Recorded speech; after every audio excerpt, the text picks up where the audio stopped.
Thanks for tuning in. Now that we got our kitchen sink and the largest window installed, we were ready to set out on our next adventure. We thought we had it all planned out to head towards the Pacific Northwest and visit my best friend. However, after talking it over and looking at all the hours and miles of driving we would have to put in a short amount of time, we decided to toss those plans right into the trash. So we had to come up with a new plan, and at the last minute, we decided to take a trip to what we like to call the mini Pacific Northwest, or otherwise known as the Great Lakes. This worked out for the best, since we needed to land ourselves in Bayfield, Wisconsin in mid-August. The best part about this trip was we got to bring Kane along this time, and we got to see his cute face every day. After spending an awesome weekend with friends in Minneapolis, we made our first stop at Nicollet National Forest in Wisconsin. This was quite the little gem to find. The campsite was surrounded by a beautiful and overgrown forest, with a calm and quiet lake nearby.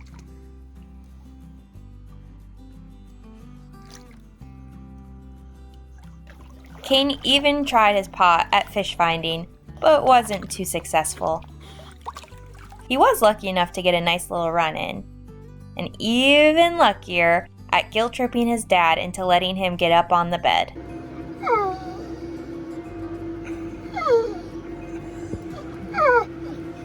want to come up here?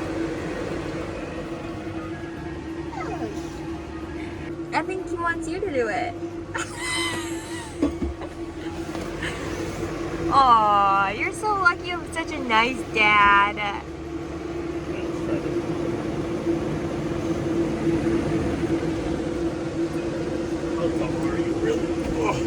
Alright. Oh my god.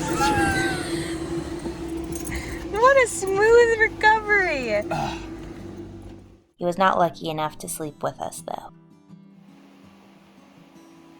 The next day we landed ourselves in Marquette, Michigan. Hi. And we found some beautiful and old school biking trails. We wish we had more time to spend there. However, we had to keep moving forward.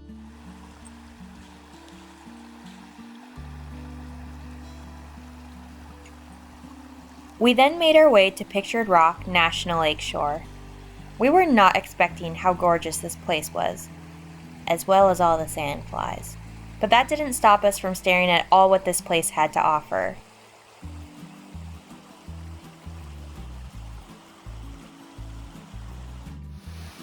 There were also amazing waterfalls after waterfalls.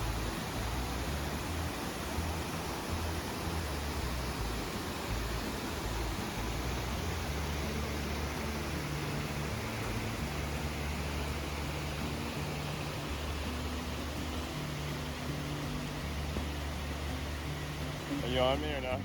I think Kane particularly liked the sand dunes, once he realized he had infinite sand to dig in. Wonder if there's any buried treasure. Well, he's gonna find it. Oh, he's gonna stick his whole face in there. Kane! Kane!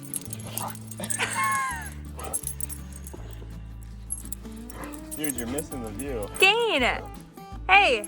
Hey! Holy buckets! Hey! Let's see that mug! Let's see that mug! Hey! Wow! You are... You're a busy boy!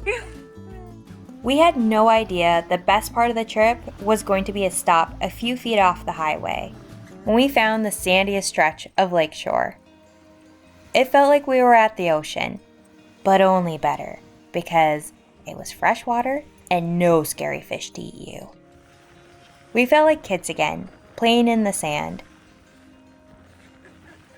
Kane was in heaven with the endless amount of sand he got to dig in, roll in, and dig in some more. It was also nice for us because there was water to wash him off in. Thank the Lord.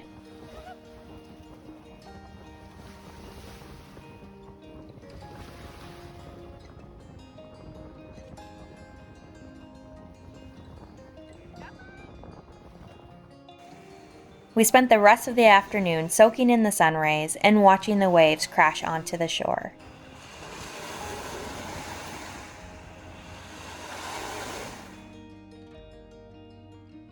It was hard to peel ourselves away from the beautiful lake, but we had to find a campsite. That night, we had a stroke of luck with finding a campsite at Carp River Campground in Hiawatha National Forest. It was quiet and gave you enough privacy from other campsites. In the morning, we were going to attempt to see Mackinac Island. However, after seeing the lines to get onto the ferry, we decided to pass up on it this time.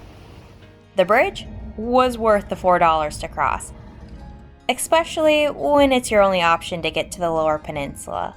Another bonus is I got to cross off dipping my toes into Lake Huron. After a long drive, basically through the whole state of Michigan, we got to stay and visit my cousin David for a couple of nights. Their driveway was 10 of 10, and Kane found a new best friend.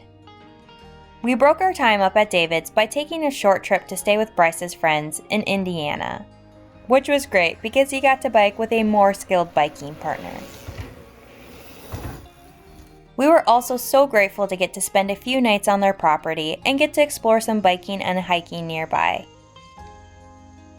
Before leaving Indiana, we thought we would check out the National Sand Dunes, which was a bit underwhelming. But we also didn't spend a whole lot of time there, so maybe it could have been better. Indiana did give us a good parting gift of hives and chigger bites, but it was well worth it to get to catch up with some friends. We then made our way back to Kane's best friend's house, and he couldn't have been happier to see him. And I think he was pretty happy too.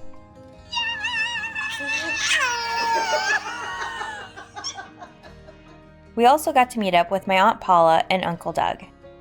After some great family time and sad goodbyes, we headed back up to the UP and stayed at Carp River once again, and the next day drove quite the distance to Bayfield, Wisconsin. Once we arrived, it was great to be reunited with Bryce's parents and get to create some long-lasting memories.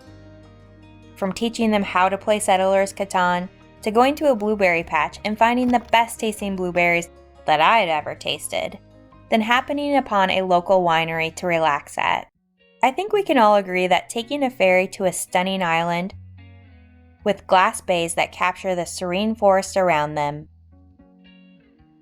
and making a stop at a burnt down bar where the drinks can make you stay way longer than you should, was a highlight of our time together. The adventure didn't stop there. It had only begun when Bonnie and I got to kayak the sea caves. The exploration was suited by an ever-changing sky with strong sunbeams turning into heavy fog. You could spend countless time soaking in the geological story that the red rocks were telling you, and listening to the waves crashing through the many water-created caves.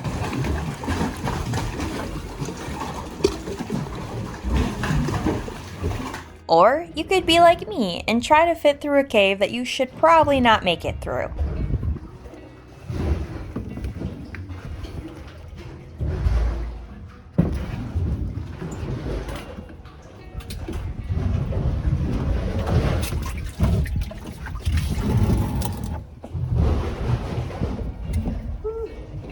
Nice squeeze. Oh.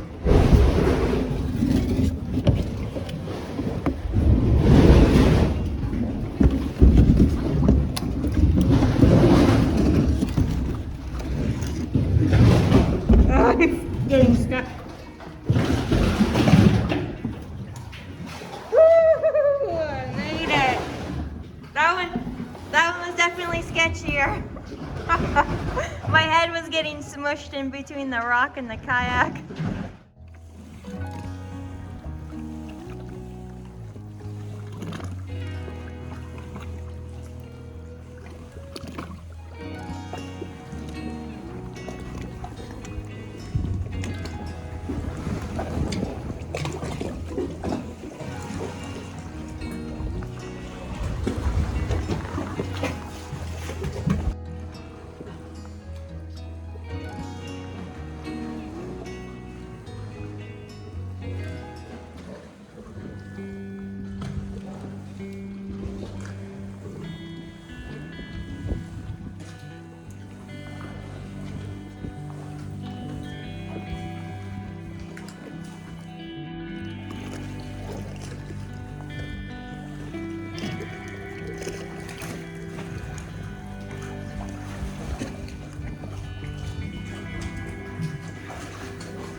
When we got back, Kane got to enjoy more of the lake. Stay, Oh God, his ball. stay, Oh no, his ball. stay. Time to stick. And got to watch his dad retrieve his most beloved ball. I'm looking for one. He then learned making his ball float away was tons of fun. After Bonnie and Ken departed, more friends arrived. Marissa, Kane, and I got to hike and explore the top of the sea caves. The views were not a disappointment. It was interesting to see the caves from a different perspective. We ended our nights with laying on the deck, watching meteor showers, and getting glimpses of shooting stars. As the week went on, more friends joined, and we got to have some good laughs, create great fires, ruminate on past memories, and stumble upon more adventures. It's always hard for this trip to end because you have to say goodbye to some great friends, but it's always nice to know that you have next time to look forward to. We made it back home, only to realize we had completed our last trial trip, and our next trip will be our new life. We are extremely excited, and a tad nervous, about the unknown. We also hope that we can get our van completed in time for us to hit the road and start our new life journey. There's not a lot of room for error. Tune in next time for our goodbyes to our travel trailer, and to see if we can get all of our finished work completed. Wish us luck, but we also can't wait to see you then.